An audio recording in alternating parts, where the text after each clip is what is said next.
Why is Israel always controversial? A perspective from Jewish history and global politics. A Palestinian child sits amidst the rubble, clutching a broken doll.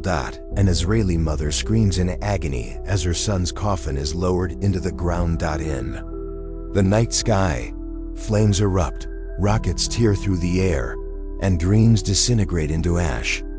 Gaza, Tel Aviv, Jerusalem. These names are no longer mere places. They are scars. They are blood. They are hatred lit anew each day by sirens and desperate prayers. And then, the world begins to judge. Who's right? Who's wrong? Israel, survivor of the Holocaust, or Israel, the occupier of the Holy Land with tanks and blockades. Palestine, the victim whose home was taken, or Palestine, the cradle of violence and nameless rockets. There is no simple answer, only stateless corpses, children who don't understand why they must flee, why the sky collapses before they've even learned the alphabet. On your TV, you see bombs fall. On social media, you see division. But underground, in bomb shelters, all people do is pray. Whether Jewish or Muslim, everyone is afraid. And everyone loses. Israel is controversial, not because they're strong, but because they force the world to pick a side and despise the other. Politics, religion, history, pain, all rolled into a fireball, rolling from century to century. The question is no longer who started it, but rather, when will it ever end? In this video, we're not just talking about Israel. We're diving into truths no one dares to speak. The line between survival and cruelty, the limits of self-defense, and where does truth lie among the millions of deaths? This is not a simple story. This is a human story of people trapped in hatred that was never truly theirs. This is not a place for easy answers. This is a place to face the most painful questions of humanity about war, faith, power, and survival. Welcome to the Elite Book Channel, where truth has no allegiance, and history is not whitewashed. We tell the stories the world prefers to forget, the shadows behind the media spotlight, the cries drowned out by politics. And the wars that didn't begin with guns, but with fear. If you're ready to hear both sides, and brave enough to question your own beliefs, then this is the place for you. Subscribe to our channel to unlock the silent truths, and remember, never trust what you see at first glance. Go deeper. One side says, Israel is a victim. A small nation surrounded by hostility, simply trying to survive. The other side says, Israel is the aggressor seizing land, killing civilians, using past suffering to justify present violence. So, where is the truth? In this video, we won't take sides. We'll dissect both perspectives and let you decide what's truly happening between Israel, Palestine, and the world. After World War II, Jewish survivors from Nazi concentration camps returned to their ancestral land, the place they call the Promised Land. In 1948, the State of Israel was born, and immediately, 5 surrounding Arab nations declared war. From day one, Israel has lived in a state of survival. The 1948 War, the Six-Day War in 1967, the Yom Kippur War in 1973, suicide bombings, Hamas, rockets, missiles from Hezbollah. To Israelis, each day of survival is a victory. They built an elite military, the Iron Dome defense system, and one of the world's leading tech industries. But that very success has led the world to ask, are they merely surviving, or are they now dominating? Supporters of Israel argue, Hamas fires thousands of rockets at civilians. Israel doesn't strike first. It responds to protect its people. The world sees only the aftermath, not the cause. Critics of Israel say, Israel has the strongest military in the region, yet it bombs densely populated civilian areas. Palestinian civilian casualties often outnumber Israeli deaths by tenfold. Israel continues to build illegal settlements, expanding its control year after year. So the question becomes, does the right to self-defense have limits? Can the pain of the past justify the violence of the present? The world is divided because of Israel. On social media, a post supporting Israel is immediately labeled as a supporting genocide. A prayer for Palestine is accused of supporting terrorism. We don't need to pick sides, but we do need courage to look at both sides. The real question is not who's right, who's wrong, but rather, how do we stop people from dying in a war they never chose? What do you think? Is Israel fighting to survive or using its strength to dominate? Is Palestine a victim or a political pawn? Leave your comment below. Debate, but with respect, because only by listening to each other can we find what remains of the truth. 1948. Palestinians call it the Nakba, the catastrophe. Over 700,000 Palestinians were expelled.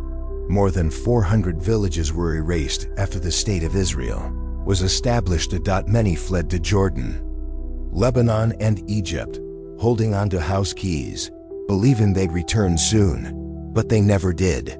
Since then, Palestine has become a symbol of a people without a homeland, without citizenship, without hope. Today, over 5 million Palestinians live in refugee camps, some of which have existed for more than 70 years. Here's the painful question. If someone is born in a refugee camp, has never held a weapon, do they deserve to be labeled a terrorist? In the West Bank, Palestinians live under a web of military checkpoints, separation walls, and constant surveillance. They can't travel freely.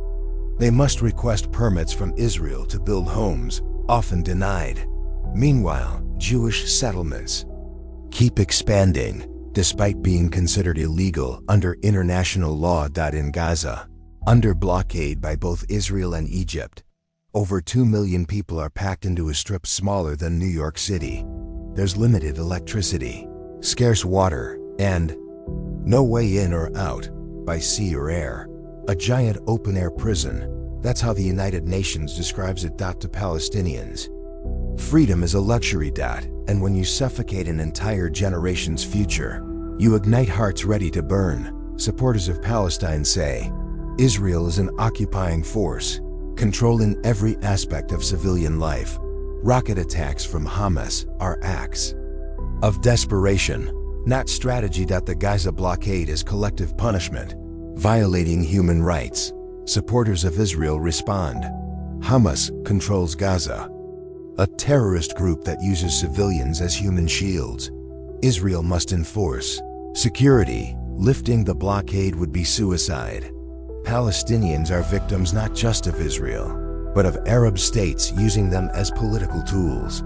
Neutral voices argue, both sides have committed wrongs. Both sides have victims. Labeling Palestine as purely innocent or Israel as pure evil only prolongs the conflict.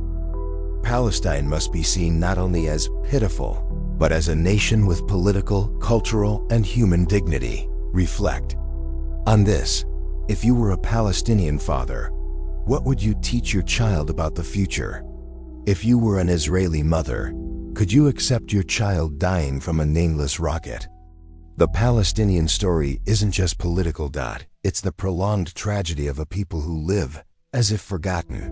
What do you think? Is Palestine purely a victim, or a part of a much bigger political game? Should they fight through politics or through armed resistance? Leave a comment. Truth may begin from your perspective. A Jewish person is killed. Israel calls it terrorism. A Palestinian is killed. The world calls it a consequence of war. But if you place both bodies side by side, what's the countess difference? In the Israel-Palestine conflict, both sides claim to be victims. So how do we know who's right, who's wrong? Or is it possible that both are right and wrong in an unjust war? Let's look at the casualty numbers. Numbers don't lie, but they don't tell the whole truth either. In every conflict, Palestinians make up 80 to 90% of the dead. For example, Gaza War 2014. Over 2,200 Palestinians killed. 500 of them children versus 71 Israelis. May 2021. Clashes, 260 Palestinians killed, most civilians. 13 Israelis died, mostly from Hamas rockets. These numbers raise questions. Is this still self-defense or military dominance? Israel says, "We have the Iron Dome to protect our civilians." Palestinians say, "We have nothing but homes and prayers." Western media, who controls the narrative? Mainstream media is often accused of favoring Israel, while the Arab world is said to exploit Palestine as a symbol to stir hatred. For example, when a rocket hits Tel Aviv, headlines scream, "Israel under attack." When 30 Palestinians die in an airstrike, news titles often soften it to, "Israeli military responds to threats." He who controls the language controls the emotion. Many ask, why do major outlets call Hamas a terrorist organization, but never call the IDF Israeli military an occupying force? Why does a knife attack in Israel prompt global outrage, but the deaths of 100 Palestinian children get labeled as collateral damage? Israel insists, "We have the right to defend ourselves like any sovereign nation." Yes, that's a legitimate right. But the real question is, does that right have a limit? A single rocket from Gaza, even if it causes no casualties, often results in Israeli airstrikes that kill dozens or even hundreds. When that happens, we're told it's proportional response. But is it? Meanwhile, Palestinians are trapped in a political deadlock. If they resist, they're called terrorists. If they remain silent, they are forgotten. Are they true victims, or have they been turned into propaganda tools by Arab powers, Iran, and even Hamas itself?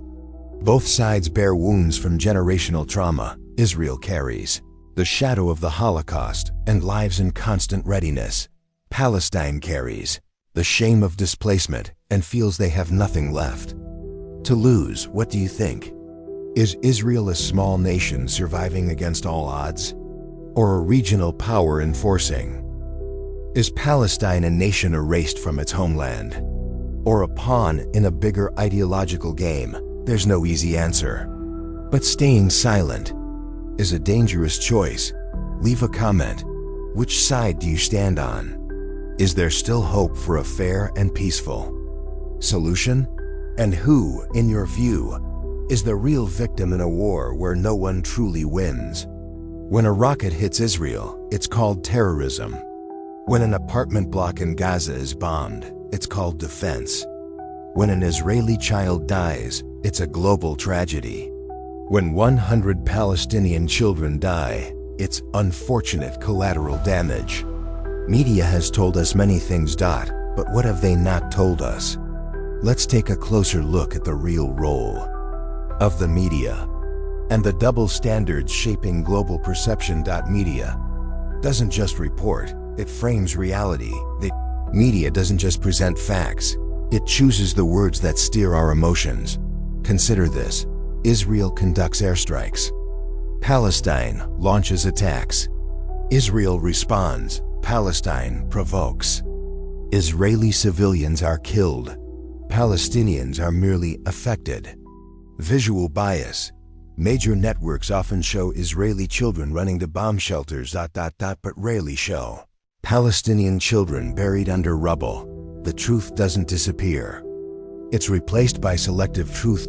Is the West, especially the media, shielding Israel through narrative control, driven by guilt over the Holocaust and political alliances? Consider this contrast. When Russia invades Ukraine, the West immediately cries, invasion, war crimes, occupation. But when Israel occupies the West Bank, bombs Gaza, and controls Palestinian life, those same words vanish from headlines. The UN calls for investigations, but the US often uses its veto power to block any resolution against Israel. Why is moral principle being replaced with geopolitical interest?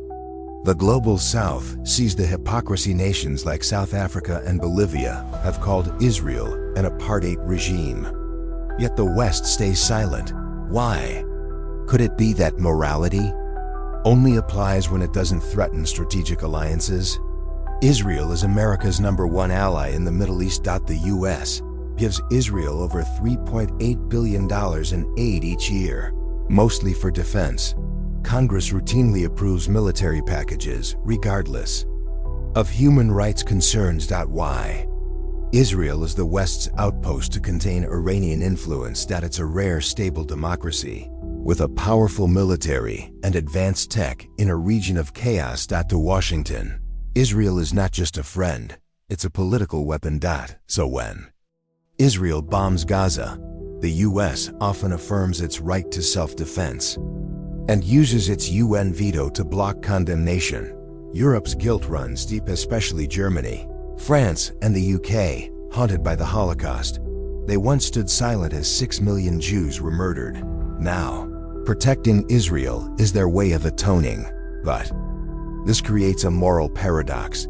They condemn Russia for occupying Crimea, call it illegal, yet stay quiet when Israel builds settlements in occupied territories, also illegal. So ask yourself, is morality real? Or is it just a mask worn when convenient? Western leaders claim to champion democracy, freedom, and human rights. So then, do the people of Gaza have democracy if their elections are unrecognized? Do they have freedom if they can't leave their own land, not even for medical care? Do they have human rights if their deaths are called collateral damage? If the West truly believes in justice, then Palestine deserves support too. But if these values are just empty slogans, then silence becomes a moral crime. Israel's survival, miracle, or military strategy? A small nation surrounded by dozens of hostile Islamic countries, under attack since the day it was born, facing war, terrorism, global condemnation, isolation. And yet, Israel still exists. More than that, it thrives. How? What keeps it alive? Is its strength only in tanks and jets? Or does it stem from something deeper? An ancestral will to survive from a people who nearly vanished forever. No people in modern history carry the trauma of extinction like the Jews, exiled by the Romans, massacred during the Crusades and Inquisitions, and then the Holocaust, where 6 million Jews were murdered by Nazi Germany. Jews learned a bitter truth. No one would protect them, except themselves. So when Israel was founded, it wasn't just a stake. It was a promise. We will not die. Not again. From victims, they became warriors. And every Jewish generation since has carried the memory of survival in its blood. Not to take revenge, but to never repeat the past. In Israel, every citizen, male and female, must serve in the army from age 18. This isn't just law. It's a national identity. Young people learn tactics, discipline, survival. After serving, they bring military mindset into tech, startups, leadership. The result? Israel has the most elite military in the region, including special forces like Sayeret Matkal, comparable to America's SEAL Team 6. The Iron Dome missile defense system is a technological marvel. Mossad, Israel's intelligence agency, is among the top 3 in the world. For Israelis, war isn't for glory. It's for survival. But Israel's power isn't just military, it's innovation. It's known as the startup nation. With a population of just over 9 million, Israel has the second highest number of startups per capita, after the U.S. It leads in cybersecurity, AI, smart agriculture. Google, Apple, Facebook all have R&D centers in Tel Aviv. Why? We don't have oil. We have intelligence. Shimon Peres surrounded, embargoed, unable to depend on others. Israel had to invent everything to survive. And innovation became a weapon of defense. Some admire Israel's spirit, a model of resilience. But others ask, has the trauma of mere extinction made Israel overly aggressive? Is it using the memory of genocide to justify unchecked force? Where is the line between survival instinct and systematic violence? What do you think? Is Israel an inspiring story of survival, or a nation that will do anything to stay alive, regardless of the cost? Leave a comment.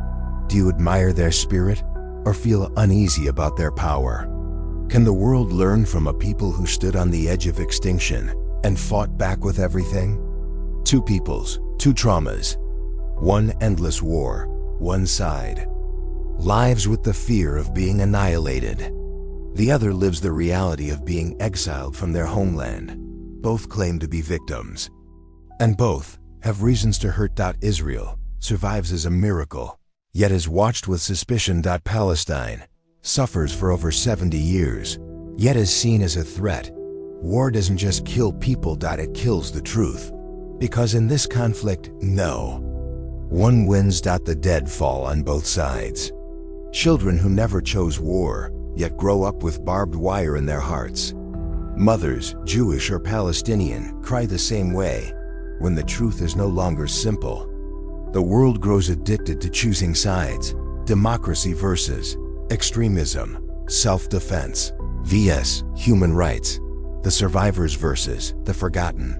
But maybe truth doesn't live in that binary. Maybe it lives in the silence left by both sides, in the questions no one wants to ask. Does a nation have the right to survive? At what cost? Does a people have the right to return? By what means?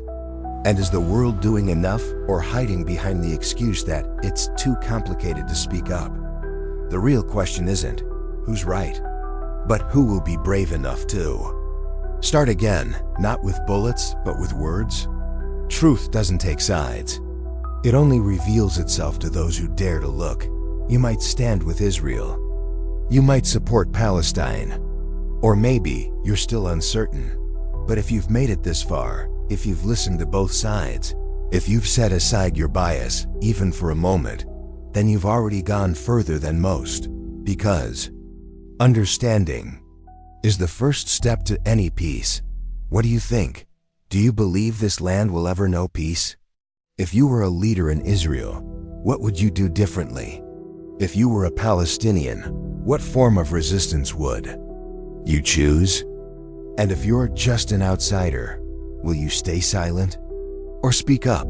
Leave a comment below. We don't ask you to take sides. We ask you to ask questions. Final words to our audience. This was not an easy video to watch, but the hardest truths are often the most important. Thank you for staying with us on this journey. Don't forget to subscribe to explore the stories the world ignores, the truths left untold, and the voices never heard. Elite Book Channel, where history is not whitewashed, where truth is not afraid.